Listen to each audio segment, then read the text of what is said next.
Dans ce nouvel épisode, je t'emmène à la découverte de la ville sainte de Ouezane et de la tumultueuse ville de Fès.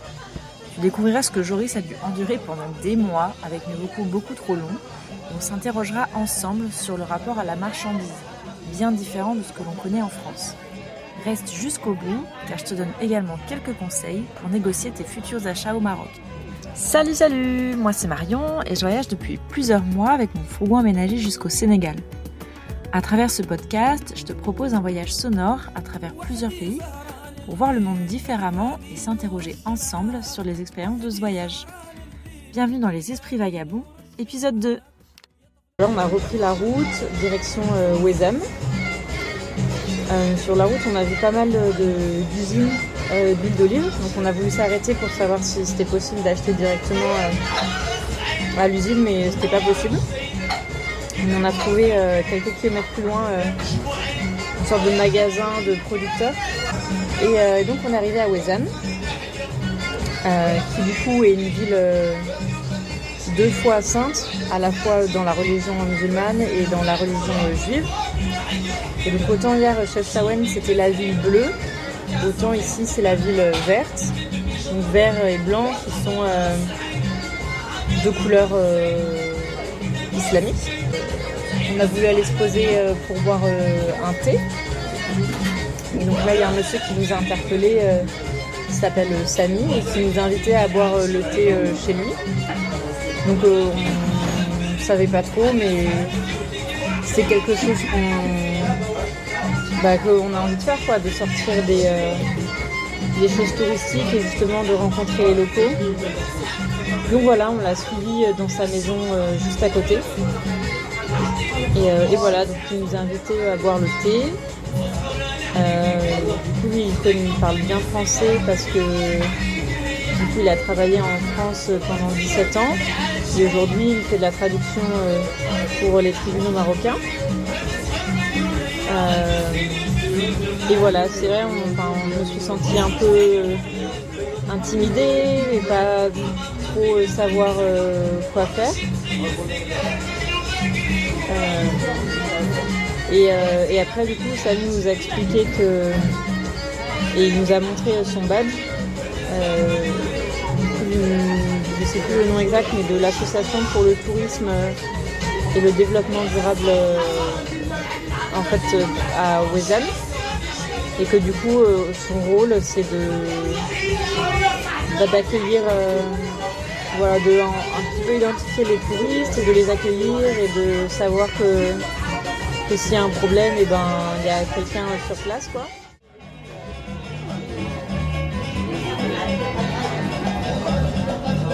On mange avec nos mains.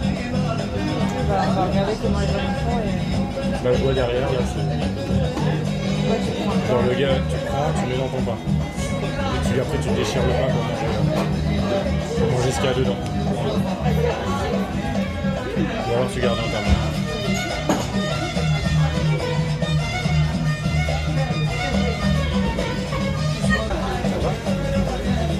C'est marrant, tu t'imagines pareil là, toute seule?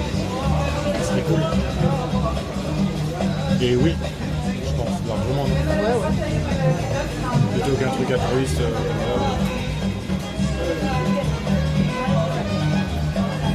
Ah oui, la menthe, en fait, ils font le thé, ils mettent la menthe. Après, là, il a servi de thé. Hein? Il a servi de thé, il a mis des feuilles de menthe. Il a pris la théière, le thé était déjà prêt. Tu vois. Ah oui, Je pense qu'il y avait aussi de la menthe dedans. Mais... Ouais.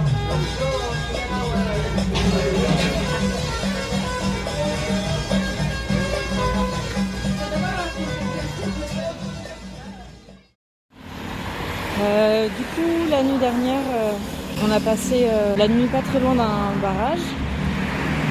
Et je pense que c'était le premier spot sur lequel on était où il y avait vraiment personne autour.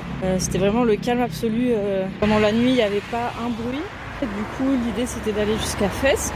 Et la ville de Fès, pour le coup, c'est la plus grosse ville dans laquelle on est allé jusqu'à présent. Ce qui du coup est déjà beaucoup plus bruyant. Enfin, du coup aussi beaucoup plus moderne. Mais voilà, ça fait aussi partie d'une autre réalité du pays. Du coup, je me sens aussi moins regardée par les gens. Donc c'est aussi entre guillemets plus libre de naviguer dans les rues. On se fond vraiment dans la masse. On se dirige vers le centre historique, la Médina. Fès, du coup, est reconnue comme la plus grande ville culturelle du Maroc et la ville entière, l'ancienne ville, est classée au patrimoine mondial de l'UNESCO. Alors du coup, parce qu'en fait... Non mais...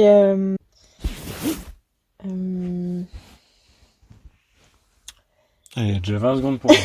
Donc, on a d'abord vu le palais royal. Et ensuite, l'idée, c'était plus de se perdre dans les petites rues de la Médina de Fès, ce qu'on a très bien réussi à faire. En fait, on avait quand même repéré plusieurs choses à voir, mais avec Google Maps, on n'arrivait pas à trouver.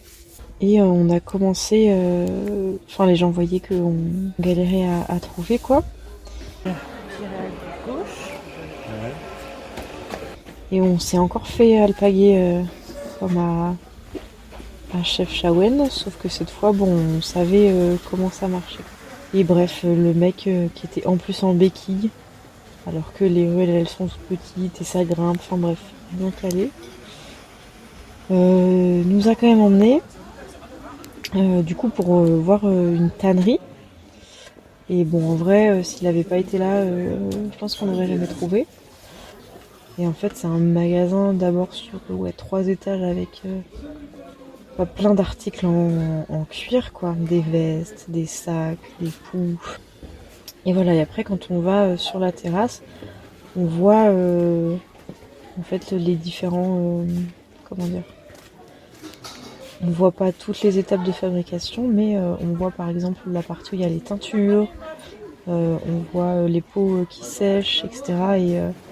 Et il y a aussi l'odeur qui est très prenante de la peau du cuir. Donc ça c'était carrément chouette.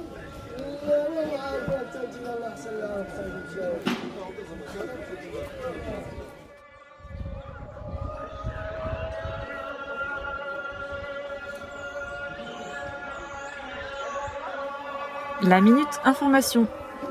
Le souk de Fès abrite 3 tanneries antiques. La plus grande et la plus ancienne, c'est la tannerie de Chouara, qui est vieille de près de 1000 ans.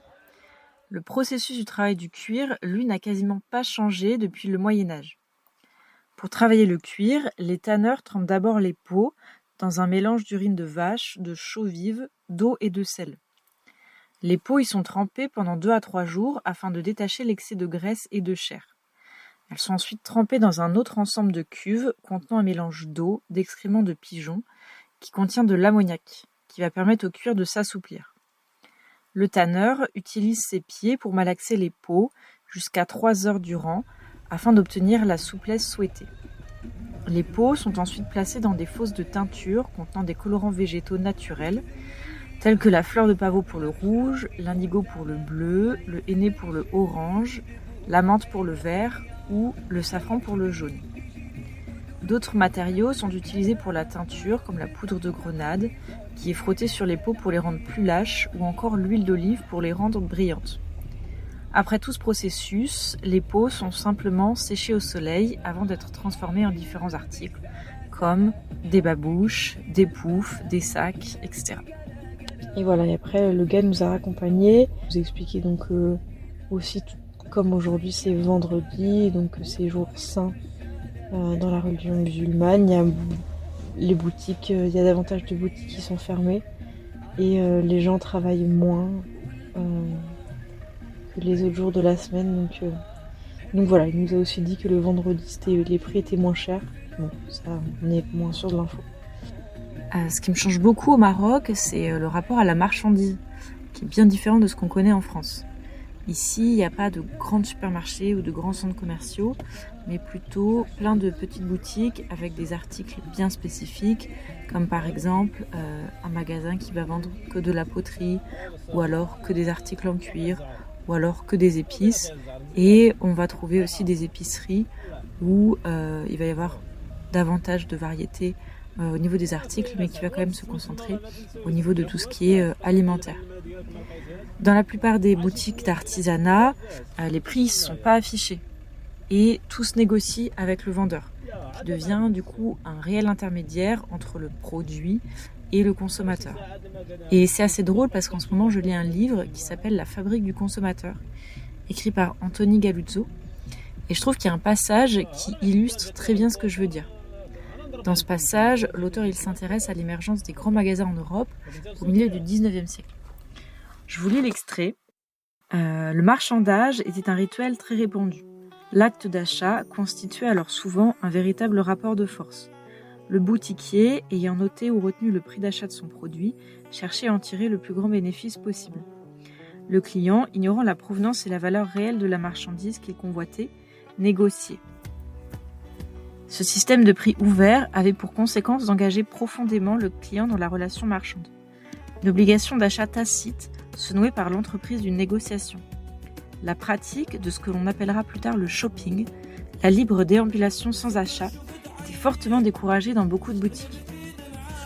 Et un peu plus loin, l'auteur continue l'explication de l'émergence des grands magasins et du concept du shopping. Tout d'abord, en abolissant l'obligation morale d'acheter et la pratique de la négociation, les grands magasins ont fait de la passivité la norme. Le client pouvait rester spectateur, il n'était plus contraint de jouer un rôle et de s'investir dans une fastidieuse négociation. Malgré son coût très important, cette politique permettait aux grands magasins de désinhiber les désirs des consommateurs en rendant leur pulsion d'achat révocable. Les grands magasins agissaient ainsi tels des dispositifs permettant de libérer et d'exacerber le désir pour la marchandise. Je me permets de faire le parallèle entre ce passage du livre et mon ressenti des rapports marchands au Maroc, parce que je trouve que souvent, en fait, il y a vraiment cette obligation d'achat tacite, et que même quand on vous invite juste à entrer dans un magasin pour voir ce qu'il y a, en tout cas, ça a été parfois très difficile pour moi de sortir de ce magasin sans rien acheter. Après, ce que je trouve intéressant, c'est qu'il y a vraiment tout un processus autour de l'estimation du prix du produit, puisque le prix n'est pas affiché. Alors que lorsque le prix est affiché, on ne se pose pas trop la question. Mais quand on doit donner un prix, je trouve qu'on réfléchit davantage au coût des matières premières ou à combien de temps il a fallu pour réaliser cet objet. Et de se poser la question, en réalité, quel serait le prix équitable pour que les deux parties, le commerçant et l'acheteur, soient satisfaits.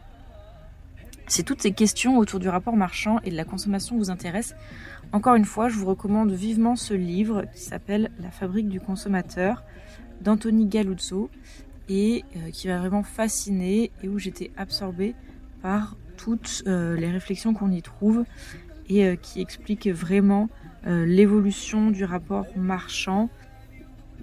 Pour terminer cet épisode, je vais vous donner quelques conseils pour faciliter vos achats, que ce soit au Maroc, en Mauritanie ou au Sénégal, car la pratique de la négociation et des prix non affichés se retrouve dans les trois pays. Et je vais parler uniquement de ce qui va être de l'artisanat et du non-alimentaire.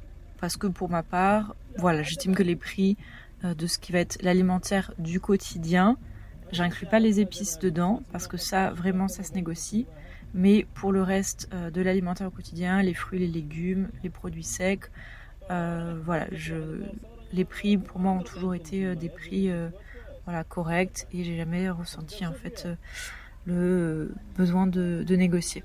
Pour tout ce qui est de l'artisanat et des épices, tout d'abord, je vous conseille de vous renseigner en amont sur le prix approximatif du produit, en faisant des recherches sur internet ou en demandant à des habitants du coin combien ça se vend. Ensuite, fixez-vous un montant maximum pour votre budget que vous ne voudriez pas dépasser. C'est plus simple de se fixer la limite avant d'entrer dans une boutique et d'entamer le processus de négociation plutôt qu'en cours de route. Ensuite, n'hésitez pas à poser beaucoup de questions sur l'objet. sur le coût des matières premières nécessaires, sur le processus de fabrication, sur le temps qu'il a fallu pour concevoir l'objet. Si l'objet en question est produit dans la ville ou qu'il vient d'une autre partie du Maroc. Voilà, intéressez-vous vraiment à l'objet, ce qui va aussi vous permettre d'estimer et peut-être de réajuster le montant maximum que vous étiez fixé. Quand vous allez demander le prix au vendeur, en principe, c'est un prix qui va être un peu plus élevé que le prix que vous pouvez obtenir à la fin de la négociation. Donc quand on vous propose un premier prix, n'hésitez pas donc à descendre le prix plus bas que le montant maximum que vous ne souhaitiez pas dépasser. Parce que forcément derrière, en principe, le vendeur va renchérir sur le prix que vous avez donné. L'idée, comme je l'ai expliqué tout à l'heure, c'est de trouver un prix qui soit équitable et juste pour les deux parties. C'est-à-dire que pour vous, que ça ne sorte pas de votre budget, et si jamais en fait le prix que le vendeur vous propose à la fin ne vous convient pas, ne culpabilisez pas en partant du magasin si en fait ce n'est pas possible pour votre budget. Mais pensez aussi que ce prix-là doit être aussi juste et équitable pour à la fois le vendeur et surtout pour l'artisan, si ce sont deux personnes différentes. Et que l'artisan doit aussi s'y retrouver par rapport au temps qu'il a passé à fabriquer l'objet. Dernier conseil, privilégiez directement l'achat auprès des artisans. Si vous avez la possibilité d'aller directement dans l'atelier d'un artisan et de le voir travailler, vous savez que l'argent de votre achat lui reviendra directement. Vous pouvez aussi passer par des associations et des coopératives qui, en théorie, redistribuent l'argent directement auprès des producteurs et des artisans. Plutôt que de passer par des revendeurs qui forcément vont pratiquer des prix plus élevés puisqu'ils doivent se faire une marge sur l'achat. Voilà, j'espère que ces petits conseils vous seront utiles lors de votre prochain voyage. Si vous avez aimé ce podcast et que vous souhaitez interagir avec son contenu, n'hésitez pas à laisser un commentaire ou un avis et surtout à le partager autour de vous pour soutenir ce travail. Je vous dis à très bientôt pour un prochain épisode.